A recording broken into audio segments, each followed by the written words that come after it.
Kitab Wahyu. Kemudian daripada itu, aku mendengar seperti suara yang nyaring dari himpunan besar orang banyak di sorga. Katanya, Haleluya!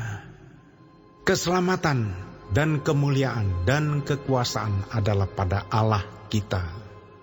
Sebab benar dan adil segala penghakimannya, karena ialah yang telah menghakimi pelacur besar itu, yang merusakkan bumi dengan percabulannya. Dan ialah yang telah membalaskan darah hamba-hambanya atas pelacur itu. dan untuk kedua kalinya mereka berkata, Haleluya!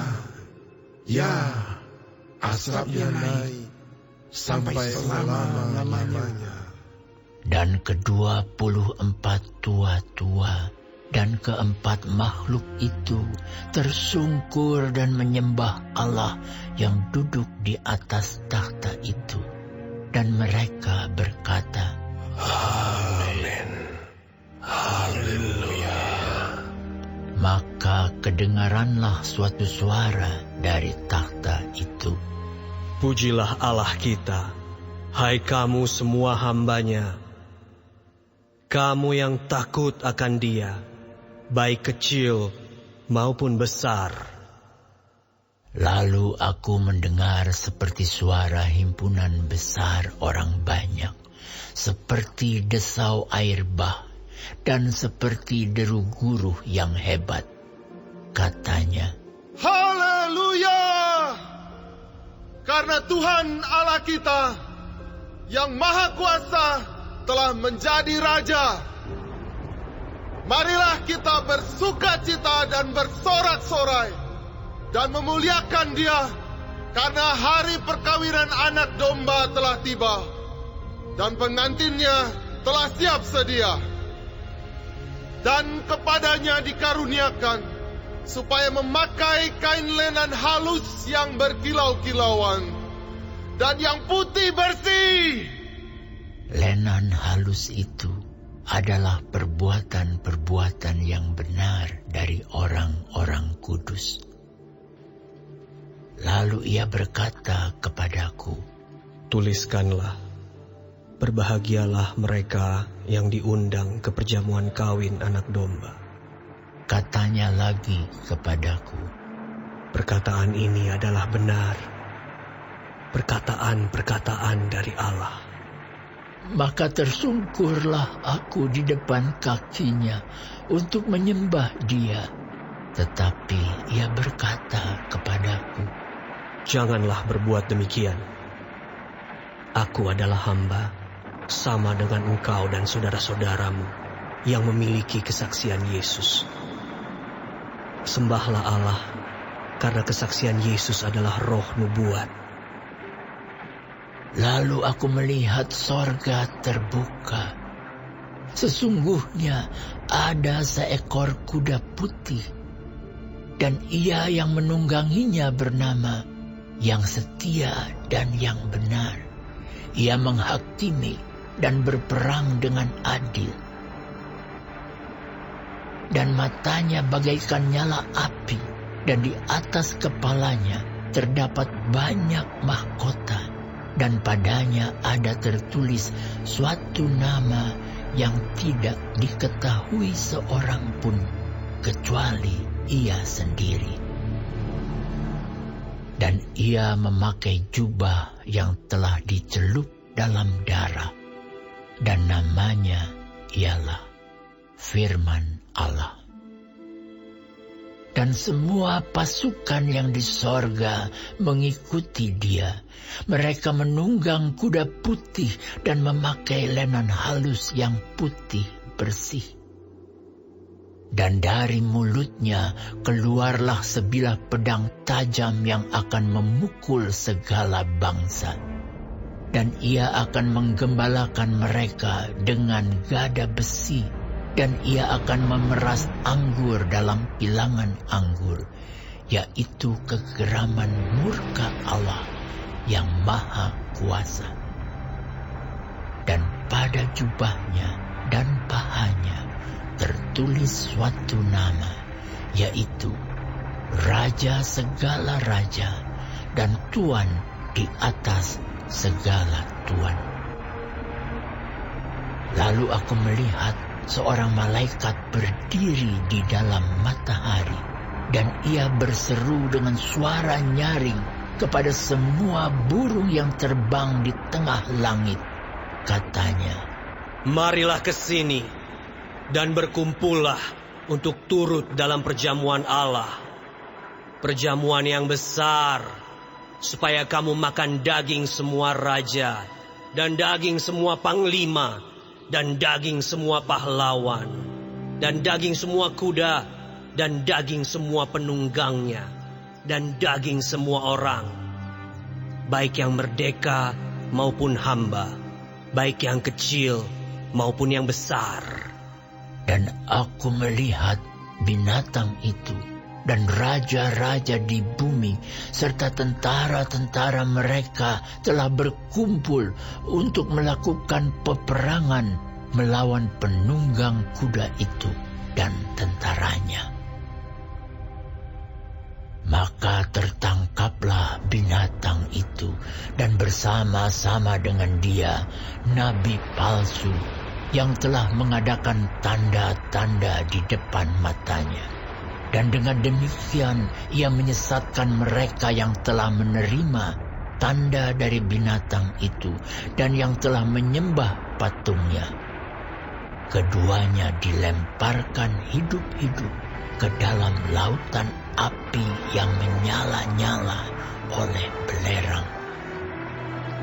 Dan semua orang lain dibunuh dengan pedang yang keluar dari mulut penunggang kuda itu. Dan semua burung kenyang oleh daging mereka.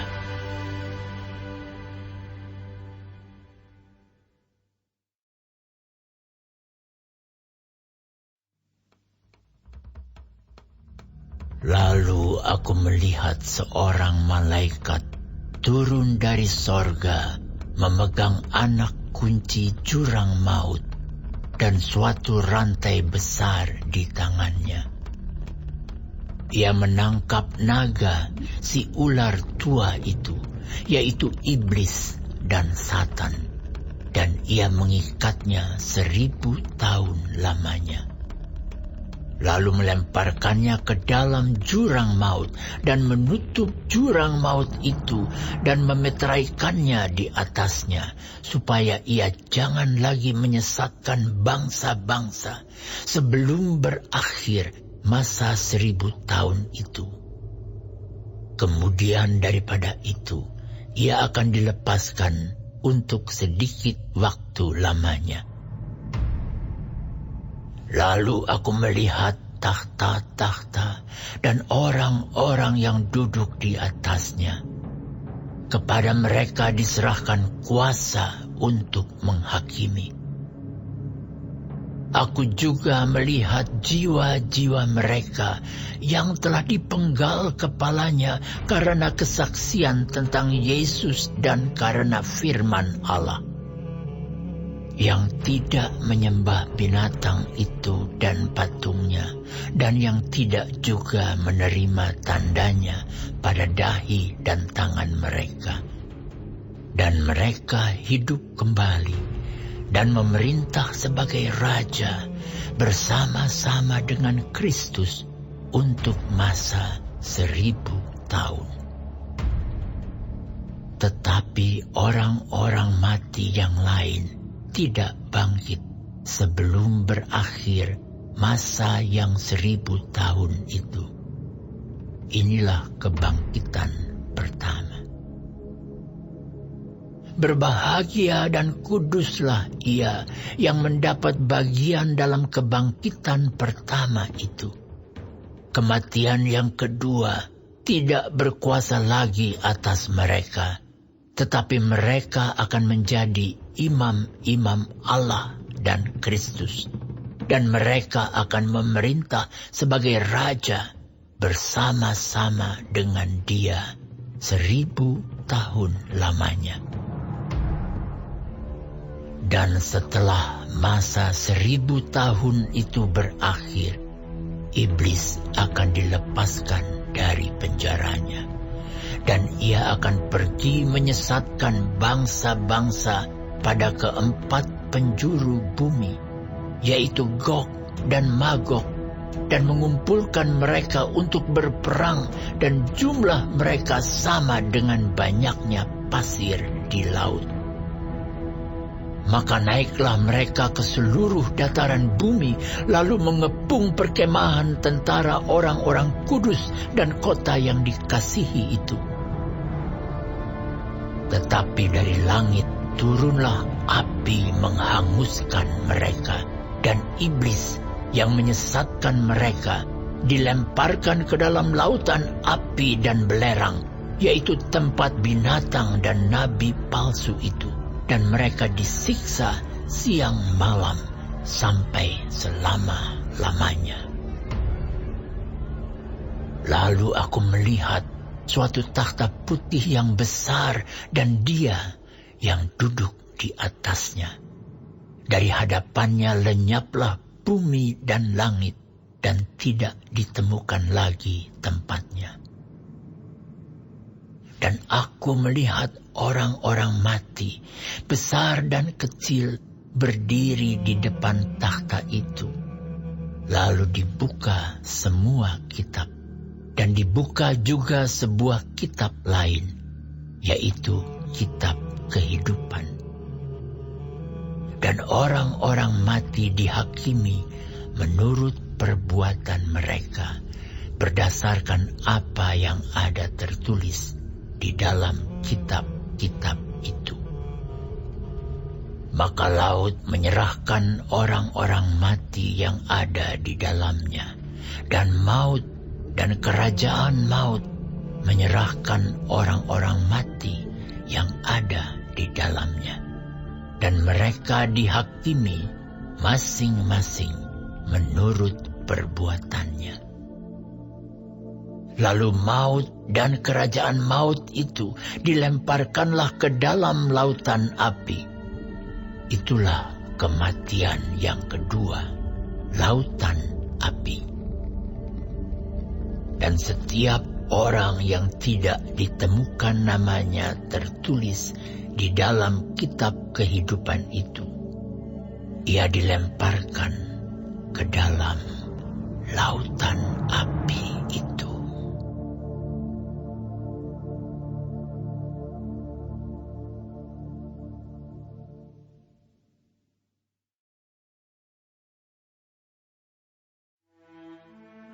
Lalu aku melihat langit yang baru dan bumi yang baru, sebab langit yang pertama dan bumi yang pertama telah berlalu, dan laut pun tidak ada lagi. Dan aku melihat kota yang kudus, Yerusalem yang baru, turun dari sorga dari Allah, yang berhias bagaikan pengantin perempuan yang berdandan untuk suaminya. Lalu aku mendengar suara yang nyaring dari takhta itu berkata, Lihatlah, kemah Allah ada di tengah-tengah manusia, dan ia akan diam bersama-sama dengan mereka. Mereka akan menjadi umatnya, dan ia akan menjadi Allah mereka. Dan ia akan menghapus segala air mata dari mata mereka. Dan maut tidak akan ada lagi. Tidak akan ada lagi perkabungan, atau ratap tangis, atau duka cita, sebab segala sesuatu yang lama itu telah berlalu. Ia yang duduk di atas takhta itu berkata, Lihatlah, aku menjadikan segala sesuatu baru. Dan firman-Nya, Tuliskanlah, karena segala perkataan ini adalah tepat dan benar. Firman-Nya lagi kepadaku, Semuanya telah terjadi. Aku adalah Alfa dan Omega, yang awal dan yang akhir. Orang yang haus akan kuberi minum dengan cuma-cuma dari mata air kehidupan. Barang siapa menang, ia akan memperoleh semuanya ini, dan aku akan menjadi Allahnya, dan ia akan menjadi anakku. Tetapi orang-orang penakut, orang-orang yang tidak percaya, orang-orang keji, orang-orang pembunuh, orang-orang sundal, tukang-tukang sihir, penyembah-penyembah berhala dan semua pendusta, mereka akan mendapat bagian mereka di dalam lautan yang menyala-nyala oleh api dan belerang. Inilah kematian yang kedua. Maka datanglah seorang dari ketujuh malaikat yang memegang ketujuh cawan, yang penuh dengan ketujuh malapetaka terakhir itu.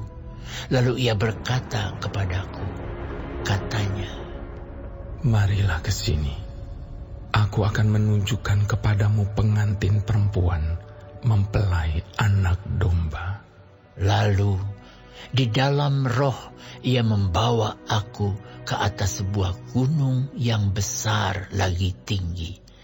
Dan ia menunjukkan kepadaku kota yang kudus itu, Yerusalem, turun dari sorga, dari Allah.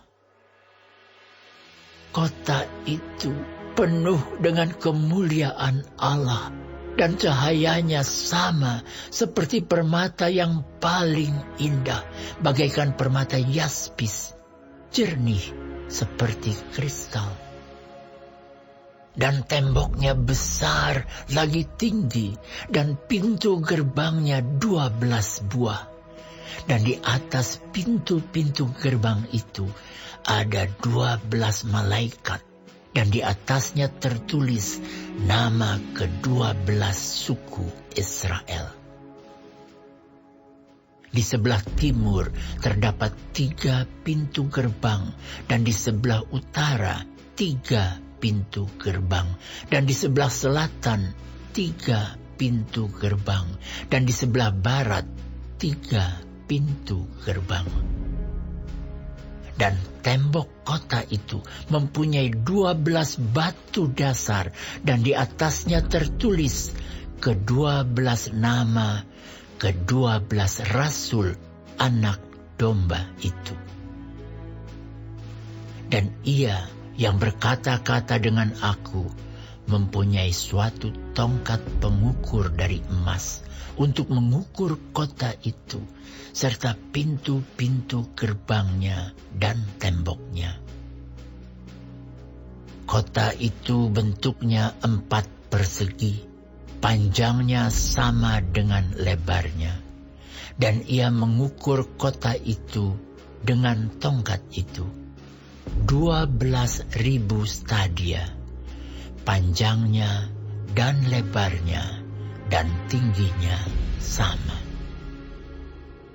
Lalu ia mengukur temboknya 144 hasta menurut ukuran manusia, yang adalah juga ukuran malaikat.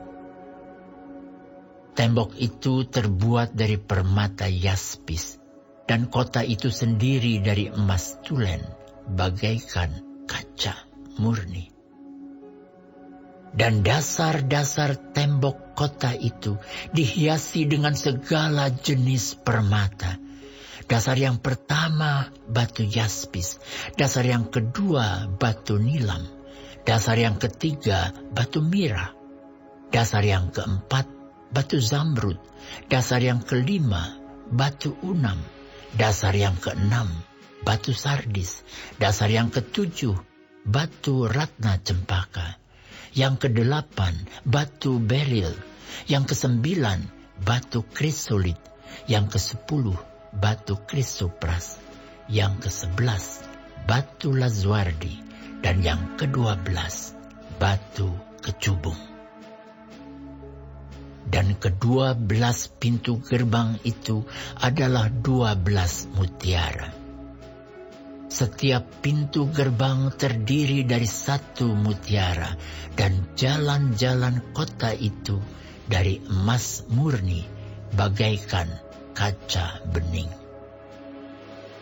Dan aku tidak melihat bait suci di dalamnya, sebab Allah Tuhan yang Maha Kuasa adalah bait sucinya.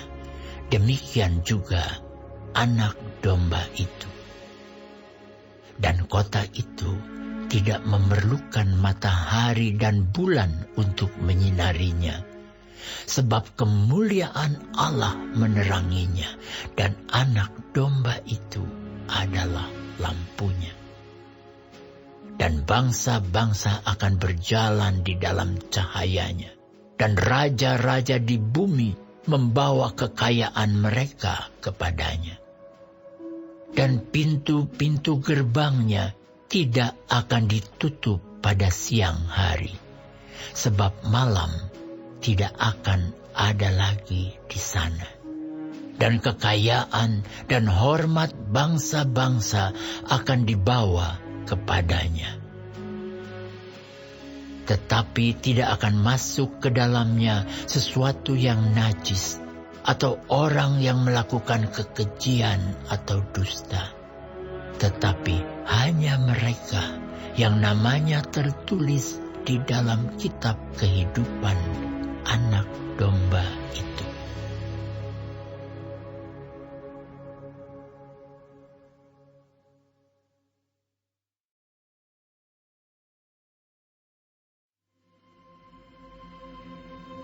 Lalu ia menunjukkan kepadaku sungai air kehidupan yang jernih bagaikan kristal dan mengalir keluar dari takhta Allah dan takhta anak domba itu.